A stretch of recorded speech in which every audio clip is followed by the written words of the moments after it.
Bismillahirrahmanirrahim. Assalamualaikum warahmatullahi wabarakatuh. Innal hamdalillah nahmaduhu wa nasta'inuhu wa nastaghfiruh wa na'udzu billahi min shururi anfusina wa sayyiati a'malina. May yahdihillahu fala mudilla lahu wa may yudlilhu fala hadiyalah. Asyhadu an la ilaha illallah wahdahu la syarika lah wa asyhadu anna Muhammadan abduhu wa rasuluh sallallahu alaihi wa ala alihi wa ashabihi wa man tabi'ahum bi ihsanin ila yaumiddin wa sallama tasliman katsira, amma ba'd. Kaum muslimin wal muslimat, Bapak Ibu yang dirahmati oleh Allah, pertama tentunya kita bersyukur kepada Allah Subhanahu wa taala atas banyaknya nikmat yang telah Allah berikan kepada kita semua. Terkhusus nikmat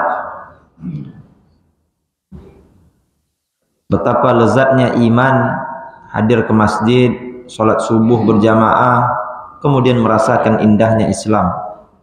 Kalaulah bukan Islam, maka kita tidak akan mungkin hadir ke rumah Allah di pagi hari, mencari keridhaan Allah. Apalagi ada yang berjalan dari rumahnya mencari ampunan Allah Subhanahu wa ta'ala, kemudian berusaha untuk mengangkat derajatnya di sisi Allah. Mudah-mudahan salat jamaah kita, duduknya kita di majelis ilmu, majelis di mana Rasulullah sallallahu alaihi wasallam mengatakan dalam riwayat yang lain, Raudhah min riyadil jannah, salah satu taman dari taman-taman surga. Maka mudah-mudahan Bapak Ibu yang dirahmati Allah, kita merasa nyaman di taman surga ini.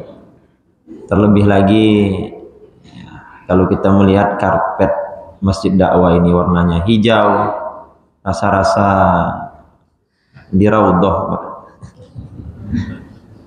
Nah, kalau ada yang pernah pergi ke Raudhah, karpetnya hijau, tiang-tiangnya pun mirip-mirip lah, insya Allah.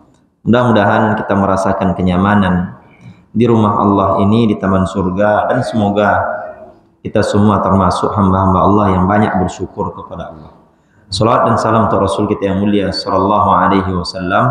Allahumma salli ala nabiyyina Muhammad wa ala alihi wa ashabihi wa man tabi'ahum bi ihsanin ila yaumiddin, amma ba'd. Kaum muslimin dan muslimat yang dirahmati oleh Allah, karena Ustadz kita berhalangan dan materi beliau sudah selesai berkaitan tentang kurban, insyaallah kita akan sampaikan hal yang sama berkaitan tentang kurban.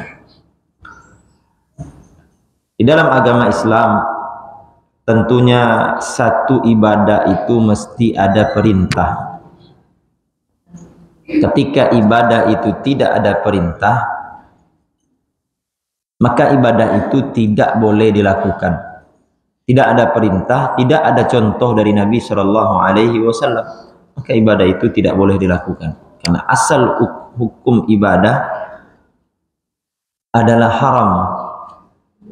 Ibadah yang kita lakukan pada asalnya adalah haram sampai ada dalil atau contoh dari Nabi Shallallahu Alaihi Wasallam.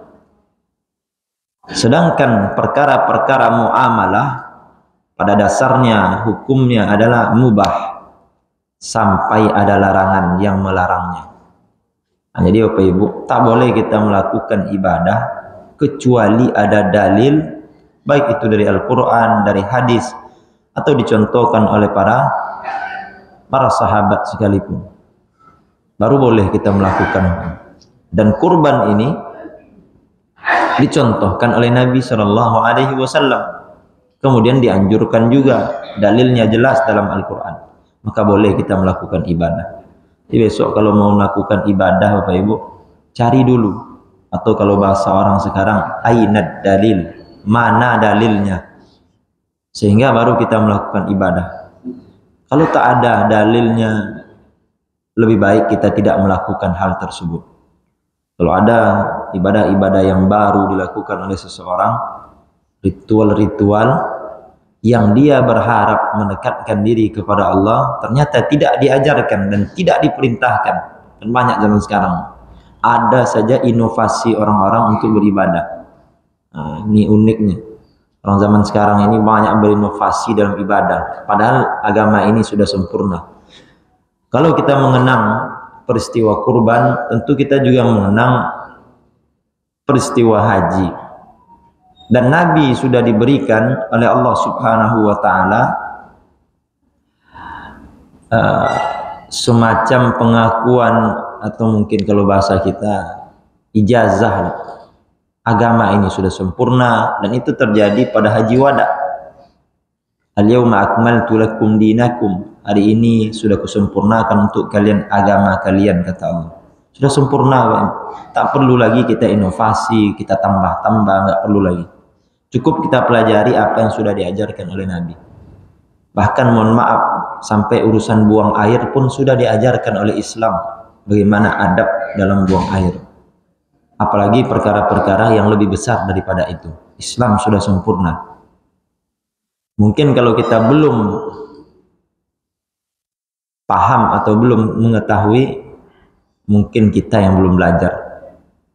Seluruh perkara-perkara agama, bahkan muamalah pun sudah diajarkan oleh Nabi Shallallahu Alaihi Wasallam, atau juga dicontohkan oleh para sahabat.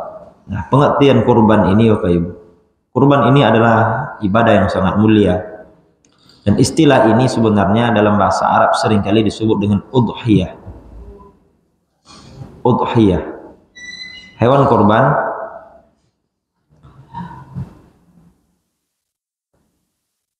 atau yang disebut dengan udhiyah. Kalau bahasa kita kan berkurban, orang Arab mengatakan adahi atau udhiyah. Hukum sebenarnya berkurban ini ada yang mengatakan wajib, ada yang mengatakan sunnah. Dan pendapat yang paling kuat disebutkan dalam jumhur para ulama itu sunnah muakkadah, sunnah yang sangat dianjurkan.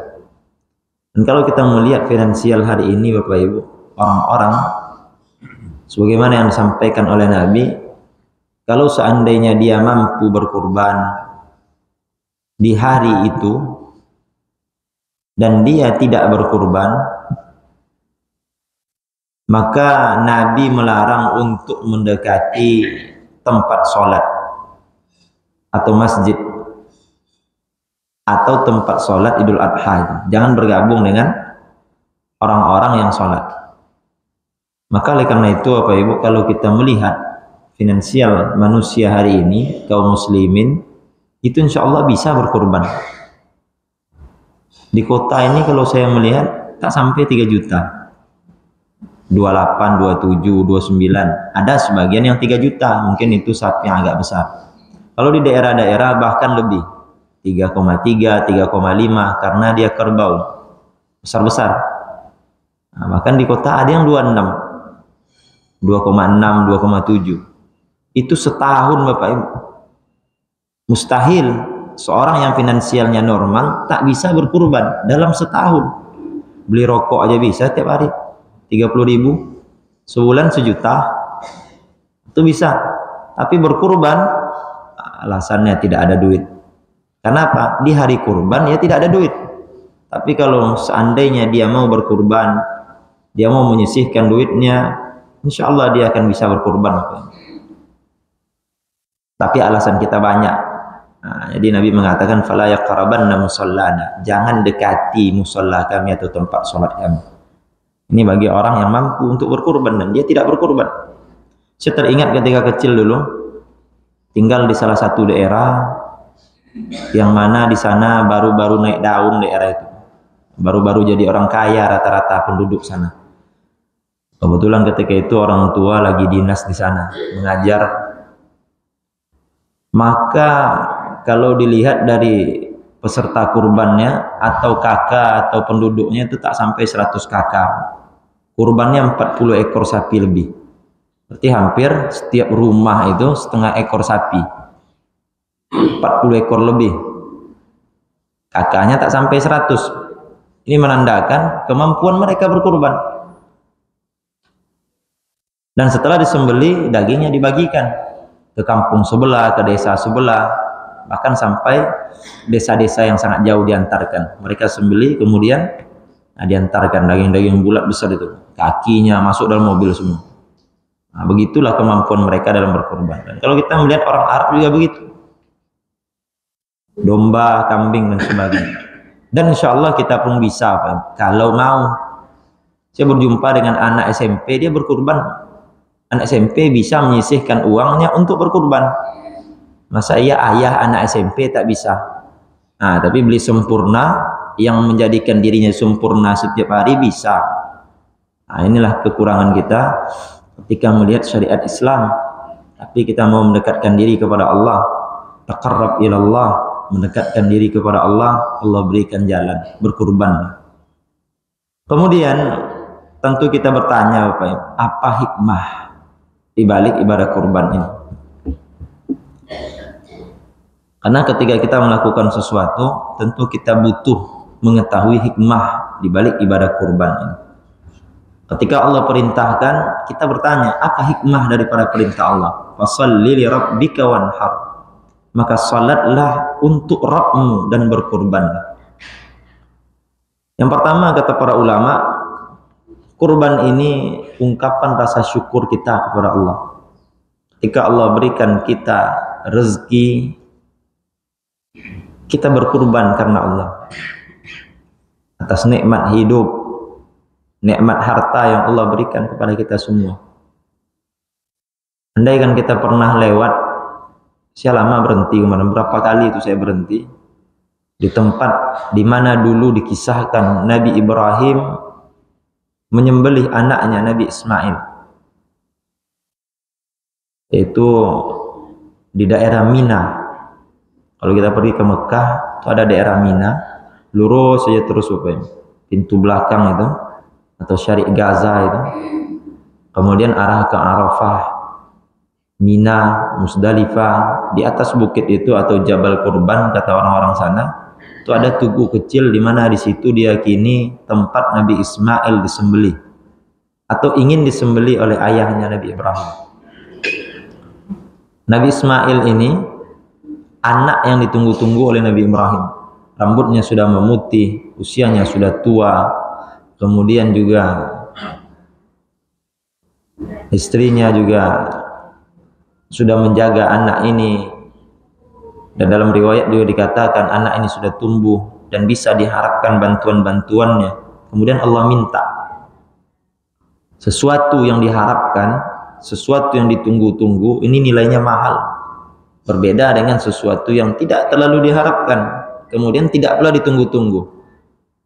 Tapi kalau ada sesuatu yang kita miliki, ditunggu-tunggu lama, kemudian baru didapatkan, setelah itu sudah dipelihara, disayang-sayang, kemudian diminta, ini berbeda kesannya. Apalagi yang bernyawa, anak lagi Bapak Ibu. Maka ketika Allah minta untuk disembelih, Nabi Ibrahim yakin ini bukan milik saya, milik Allah dan titipan Allah. Kalau Allah pengen ngambil kapanpun, ya hak Allah. Seorang yang beriman kepada Allah dan dia bersyukur kepada Allah. Kemudian seorang anak yang soleh tidak banyak protes Bapak Ibu. Apapun yang dilakukan oleh orang tuanya, kalau itu sesuai dengan perintah Allah, tak banyak protesnya. Bahkan diminta nyawanya, diberikannya. Dan kalau anak zaman sekarang tak ada mungkin. Jangankan itu, dihukum aja oleh orang tuanya marah. Apalagi kalau seandainya orang tuanya minta, ayah disuruh oleh Allah menyembelihmu, itu mungkin langsung marah anaknya Bapak Ibu. Ayah masih waras, jangankan disuruh sembelih, disuruh aja mungkin masuk pesantren. Kadang-kadang anak zaman sekarang ini marah, ayah mau masukkan saya dalam penjara, apalagi diminta sembelih. Tapi Nabi Ismail alaihissalam mengatakan kepada ayahnya, if'al ma tu'mar, lakukan wahai ayahku apa yang Allah perintahkan kepadamu. Satajiduni insyaallahu minas sabirin, engkau akan mendapatiku termasuk orang-orang yang sabar. Walaupun diminta oleh Nabi Ibrahim ketika itu, saya diperintahkan oleh Allah untuk menyembelih. Nabi Ismail dengan tenangnya lakukan kalau itu perintah Allah. Ini anak yang soleh. Jarang anak sekarang, bahkan nggak ada mungkin. Karena dia yakin perintah Allah, maka ketika itu Nabi Ismail pun rela. Nah, ini Bapak Ibu yang dirahmati Allah, ini cerminan bagi kita semua. Mudah-mudahan saya berdoa kepada Allah untuk meyakinkan kisah-kisah seperti ini datang ke tempatnya. Dan insya Allah orang Pekanbaru ini sangat mudah. Pekanbaru inilah orang yang bisa umroh dalam setahun itu 2-3 kali. Dari mana Pak? Pekanbaru. Saya tanya lagi, jumpa jemaah di Uhud. Dari mana Pak? Pekanbaru. Di mana? Rumbai. Di mana jalan di Rumbai Pak? Di jalan sekolah. Orang jalan sekolah ya, yang jalannya begitu, tak sebagus depan jalan kita ini, masih banyak yang pergi umroh.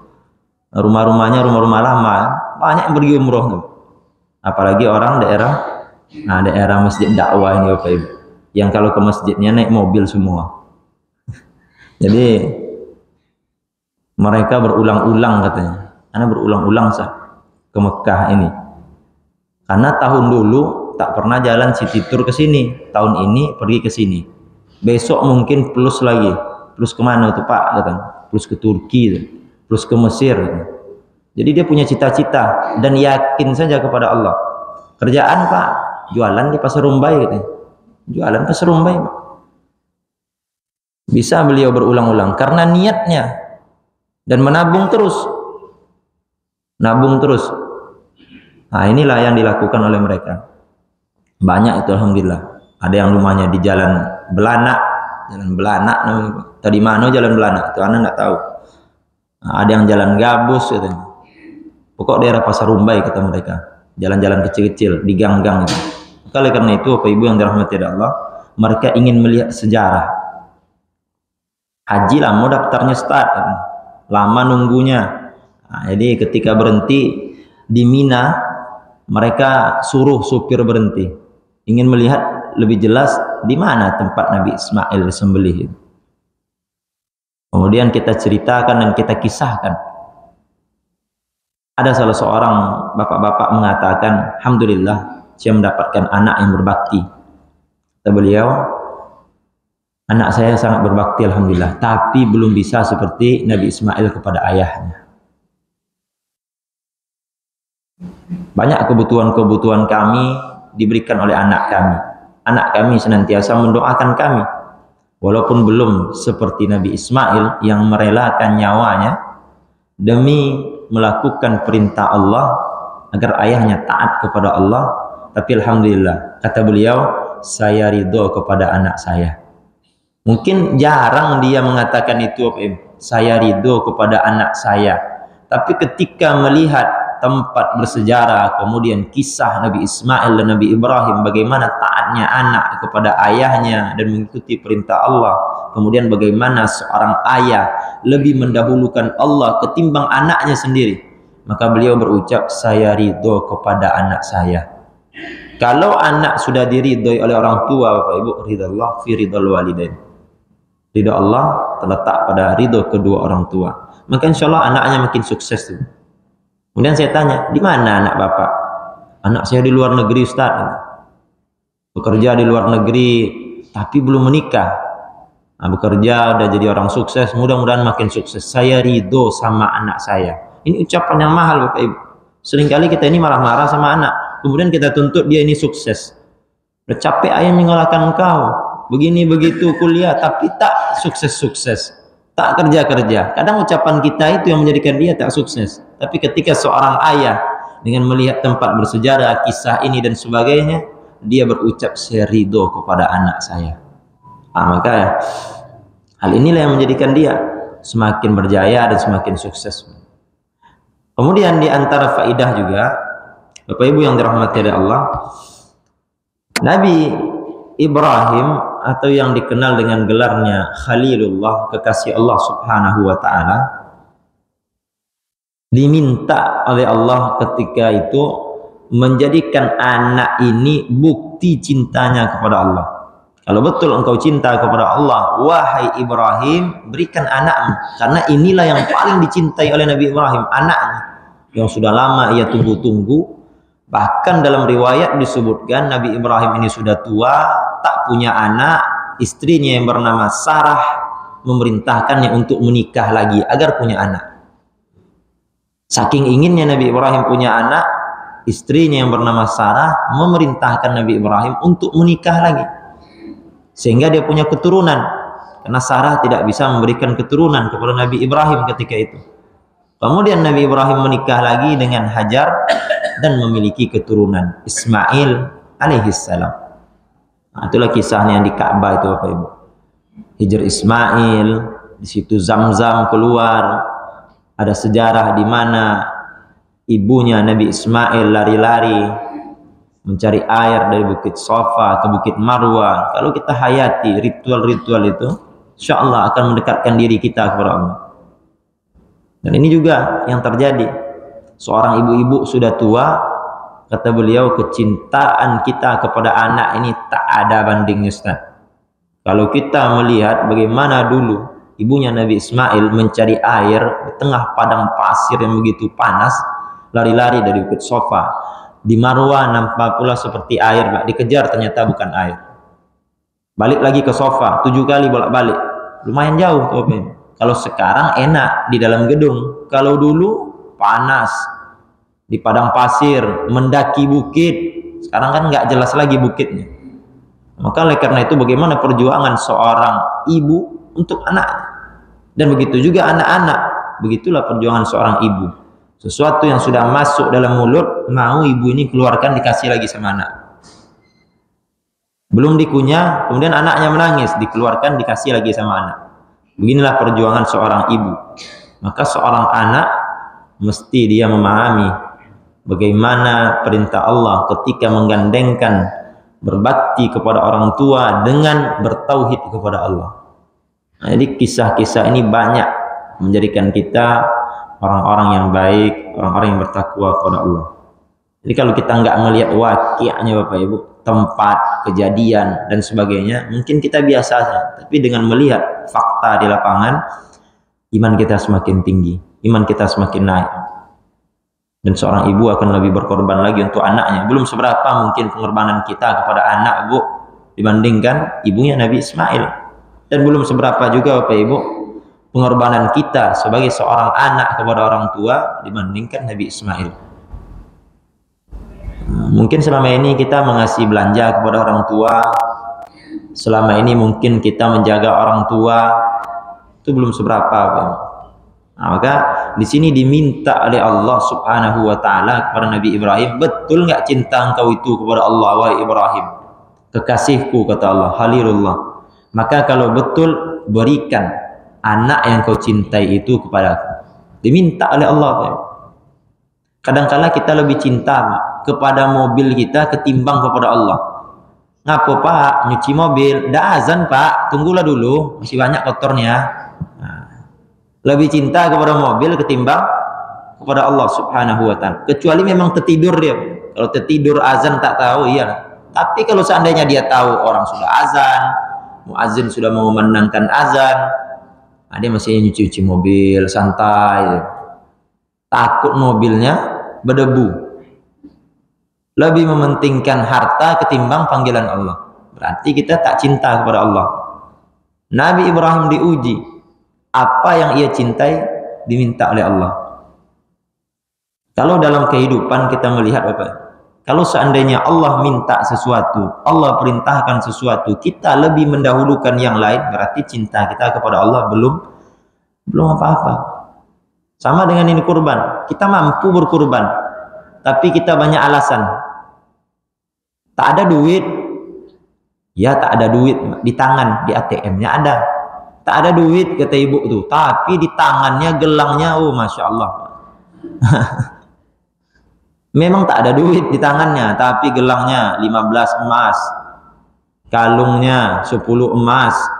Cincinnya 3 emas. Nah, maka memang tak ada duit, asal dapat duit langsung beli emas. Ada pula tipikal ibu-ibu seperti itu, asal dapat duit langsung beli emas, maka tak pegang duit. Maka buktikan cinta kita kepada Allah. Belum apa-apa. Ini anak yang diminta, yang sudah dibesarkan, tumbuh, bisa diharapkan untuk membantu Nabi Ibrahim, malah diminta oleh Allah. Tapi dengan keyakinannya, kecintaannya kepada Allah, dia berikan. Kemudian di antara faedah juga disebutkan oleh para ulama, di sini Allah ingin menguji kesabaran beliau. Nabi Ibrahim diuji kesabarannya, karena ujian bagi para nabi dan rasul ini adalah ujian yang terberat. Sabar tidak ketika anaknya diminta oleh Allah. Dan ini salah satu ujian yang terberat yang Allah berikan kepada Nabi Ibrahim. Dan mungkin juga kepada kita, ketika anak kita diminta oleh Allah, ini ujian yang sangat berat. Apalagi anak yang sudah kita didik, tumbuh dewasa, bisa diharapkan bantuannya, belum lagi menikah, masih bujang-bujangnya, dan dia anak yang baik, anak yang soleh, kemudian dipanggil oleh Allah. Ini juga ujian yang sangat besar. Tapi kalau anak itu kebalikannya, anak itu degil, bolak-balik masuk pesantren aja kerjaannya, jeruji besi, juga tuh. Itu saya pernah tanya, itu ada anak seberang sungai ini, apa nama daerah? Seberang sungai inilah. Jadi saya tanya, ada pula hubungan jauh keluarga istri. Mana anak kakak tuh kak? Udah masuk pesantren Ustaz. Pesantren mana tuh kak? Pesantren Lapas katanya. Oh, biarlah lama-lama di situ. Bolak-balik terus. Pesantren Lapas. Kata beliau, kalau bisa tak usah balik-balik lagi, pesantren aja dah terus. Ternyata ada juga orang tua yang tidak menginginkan anaknya kalau seperti itu. Di rumah menyusahkan aja. Kalau di pesantren biarlah, kami kirimlah makan sesekali ke sana. Jadi kalau anak itu baik, kita suruh pulang. Seorang orang tua ketika anaknya merantau dan anaknya orang baik, itu ditelepon terus. Sebelum Ramadan ditelepon, bulan Ramadan ditelepon, pulang kalian nak, dirindukan. Tapi kalau kebalikannya seperti tadi, mungkin biarlah di pesantren terus. Jadi kalau dia mengobat hatinya, dia nggak ngomong lapas pesantren. Mudah-mudahan kata beliau jadi anak baik dia dalam pesantren itu. Ini kadang-kadang orang tua nih kalau sudah kesal pun masih mendoakan yang baik. Itulah orang tua yang baik. Sudah kesal dia mendoakan juga yang baik. Kalau saya bilang lapas, lebih parah nanti keluarnya. Tapi kalau saya bilang pesantren, mudah-mudahan dia rajin di situ. Ada juga situ masjid musolanya, kata beliau. Mudah-mudahan dia sholat, mudah-mudahan dia berubah. Ada juga harapan orang tua rupanya. Walaupun kesal sebenarnya, tak usahlah pulang-pulang dulu. Jadi Nabi Ibrahim ini diuji oleh Allah. Seberapa tinggi tingkat kesabarannya. Karena yang diminta ini bukan uang, bukan harta yang bisa dicari lagi. Anak yang sudah dia didik, anaknya soleh, anaknya baik, suka membantu orang tuanya, dan diharapkan untuk senantiasa mendampinginya. Bahkan mendirikan Ka'bah itu bersama Nabi Ismail. Wa idh yarfa'u Ibrahimul qawa'ida minal baiti wa Ismail. Mendirikan Ka'bah. Makanya ada di sana makam Ibrahim. Bekas atau telapak kaki Nabi Ibrahim ketika mendirikan Ka'bah.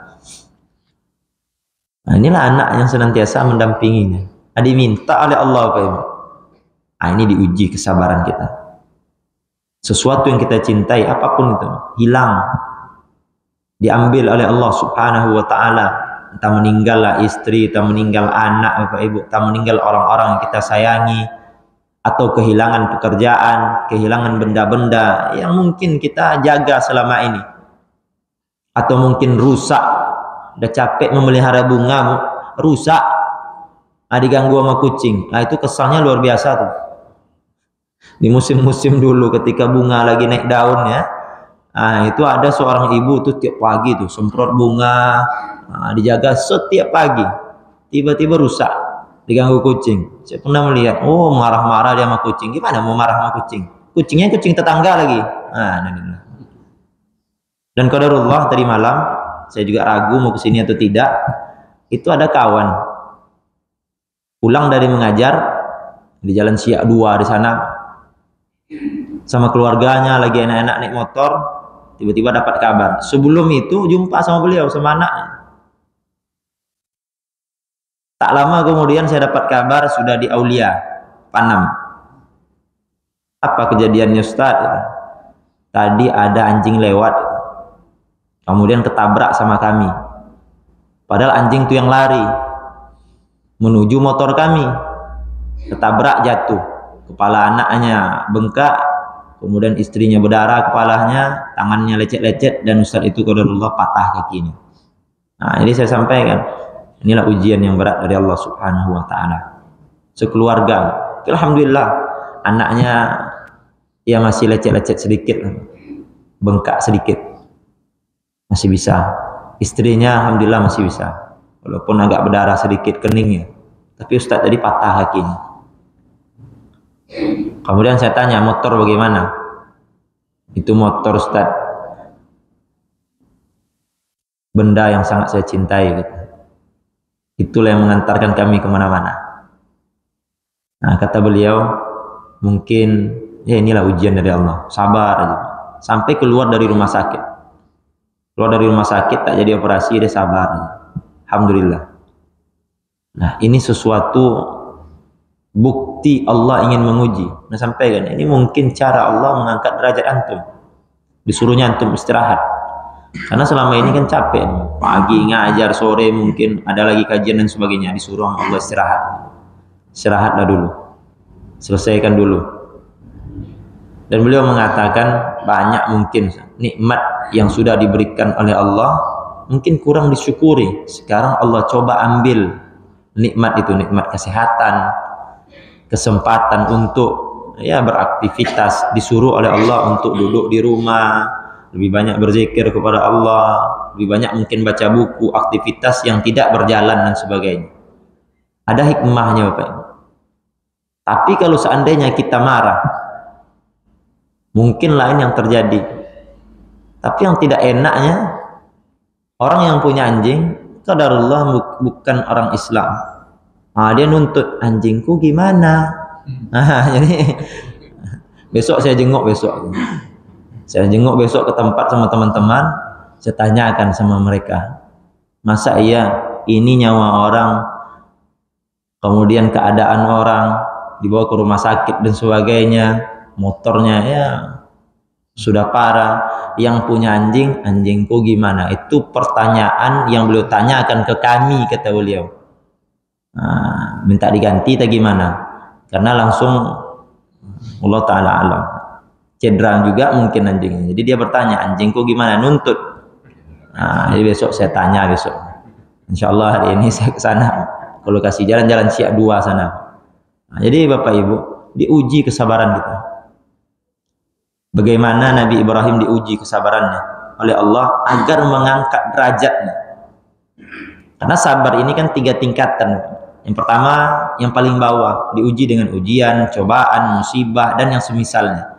Tingkatan yang kedua, sabar dalam menjalani atau melakukan ketaatan kepada Allah. Ini butuh sabar nih. Karena ini pilihan. Mau duduk di masjid menjelang syuruk atau mau pulang ke rumah. Mau datang ke masjid, sholat subuh berjamaah atau mau tidur di rumah. Karena sholat subuh itu kalau azannya as-salatu khairum minan naum. Sholat lebih utama, lebih baik daripada tidur. Karena musuh orang yang datang pergi sholat subuh berjamaah ini adalah tidur. Apalagi AC-nya dingin, selimutnya tebal, itu enak tuh tidur tuh. Maka kita melihat para ulama, Bapak Ibu, itu tak ada yang enak tempat tidurnya, agar mereka tidak tidur enak. Ada ulama tidurnya sambil berdiri, sambil nyandar berdiri, pegang buku, itulah tidurnya. Kalau bahasa orang kampung kami, meluruskan punggung. Luruskan punggung, dah selesai itu. Bisa meluruskan punggung setengah jam, 1 jam, alhamdulillah. Istirahat tuh katanya. Makanya ada istilah qailulah, istirahat sebentar.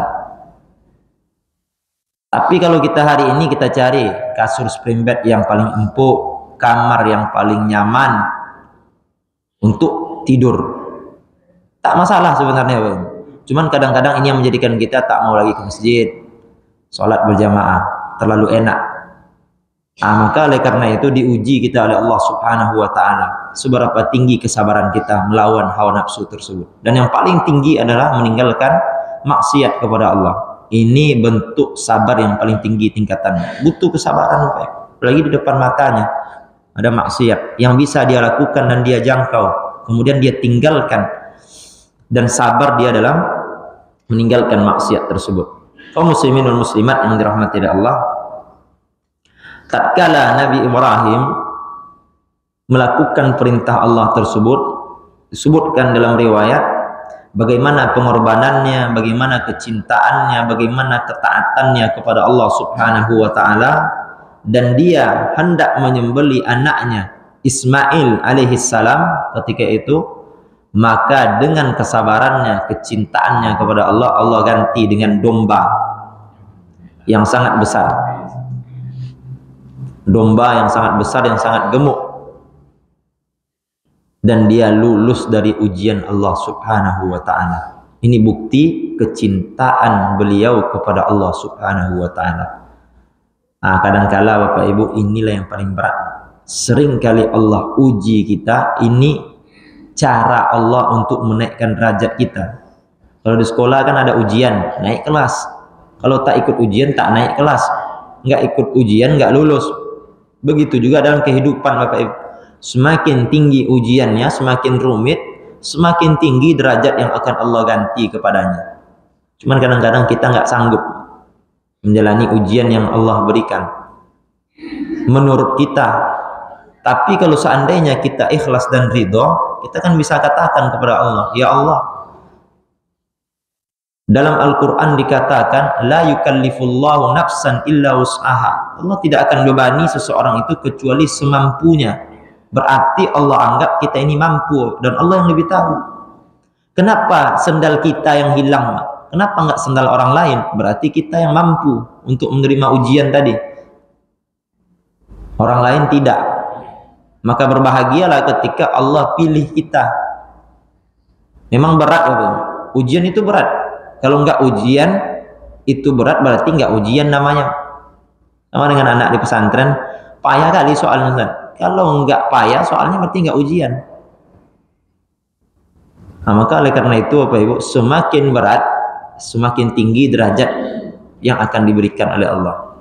Dan ini bentuk ujian kepada Nabi Ibrahim alaihissalam. Karena Nabi Ibrahim ini adalah ulul azmi.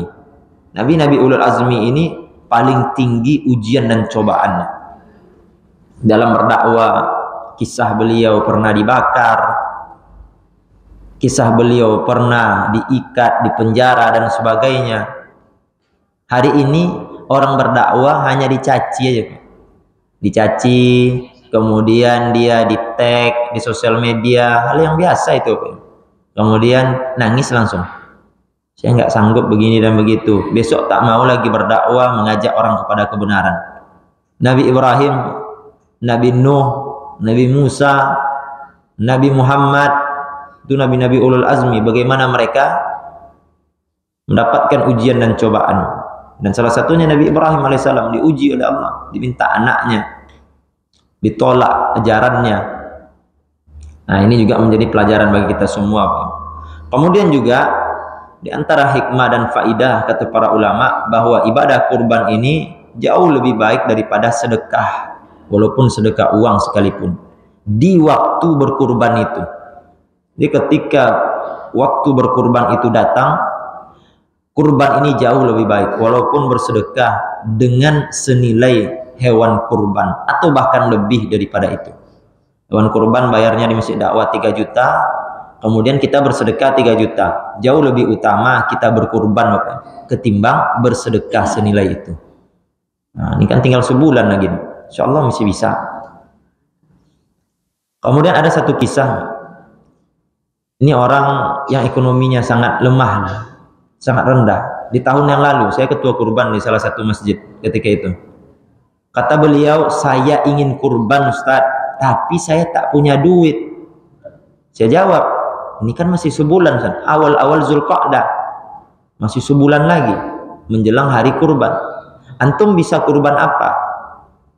Saya mau kurban kambing atau domba, kata beliau. Karena kalau kurbannya sapi, itu mesti beberapa hari sebelum hari H sudah selesai, karena panitia mencari sapinya.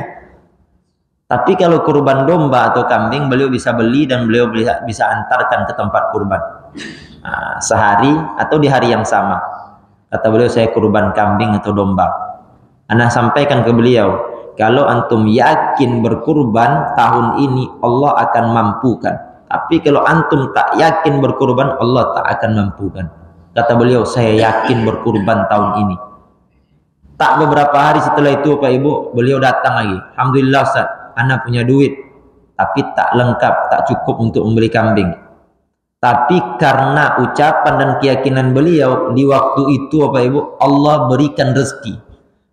Beberapa hari setelah itu, kata beliau, ana dapat tender menulis ijazah. Alhamdulillah, kalau selesai menulis ijazah, itu bisa berkurban, bahkan berlebih. Tapi ijazahnya belum selesai ditulis. Nah, ini DP-nya. Alhamdulillah, langsung dibayarkan uang kurban. Nah, pelajaran yang bisa saya ambil ketika itu, kalau kita yakin berkurban Bapak Ibu, Allah akan mampukan. Cuman kita jauh-jauh hari, ketika pengurus masjid umumkan, yuk berkurban sekian, kita udah takut-takut. Aduh, pengurus masjid ini sama awak pula dilihatnya. Datang pula dia ke rumah menawarkan. Tapi beliau tidak, beliau yang datang, anak ingin kurban, cuman belum cukup uangnya. Gimana itu? Anak jawab, mampu insya Allah kalau antum yakin. Itu kisah.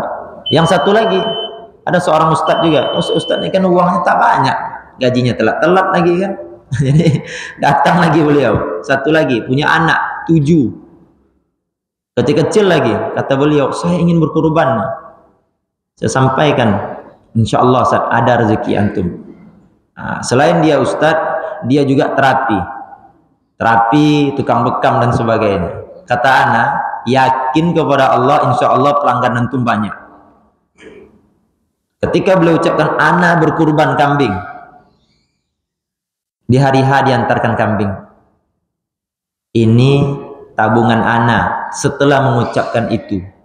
Bukan tabungan yang lama, setelah ana mengucapkan ana ingin kurban, ini tabungan. Nah, alhamdulillah, kemarin bekam berapa kali, kemudian terapi berapa kali, kata beliau. Lebih banyak daripada sebelum-sebelum itu. Banyak aja panggilan untuk membekam, untuk menerapi, kata beliau. Kadang ke Panam, kadang ke ujung Rumbai, kadang masuk ke dalam komplek Cepron, kata beliau. Ya, itu banyak uangnya Ustaz ini. Sekali membekam, beda komplek Cepron itu sama tempat lain. Bisa dia berkurban. Karena niat. Kalau kita betul-betul berniat kepada Allah Subhanahu wa taala, Allah yang akan mampukan Bapak. Dan kalau kita kisahkan masih banyak. Saya hampir sebulan di Saudi, tak ada duit juga Bapak Ibu. Ketika ditanya sama pengurus masjid Ramadan, ana nggak bisa ngisi Ramadan. Kenapa? Saya yakin mau pergi umroh Ramadan, lanjut Syawal. Uang dari mana? Yakin aja dulu. Nanti ada aja tuh travel yang nelpon. Alhamdulillah Pak. Menjelang i'tikaf, Allah mampukan. Allah sampaikan. Walaupun lama perjalanannya, tak sama dengan jemaah yang lain. Saya berangkat sendiri. Lama tuh bolak-balik dulu. Jalan-jalan dulu. Transit-transit dulu. Nah, karena mungkin tiketnya murah. Mungkin. Nah, jadi jalan-jalan dulu Pak. Yakin aja intinya. Khatib Idul Fitri Ustaz, ana yakin mau tahun ini Idul Fitri di Mekah atau di Madinah. Aduh, tinggi kali keyakinan antum, kata kawan-kawan. Iya, insya Allah kata. Allah mampukan. Jadi kalau kita yakin Bapak Ibu, apalagi hal yang kecil insya Allah untuk kurban itu, insya Allah Allah mampukan.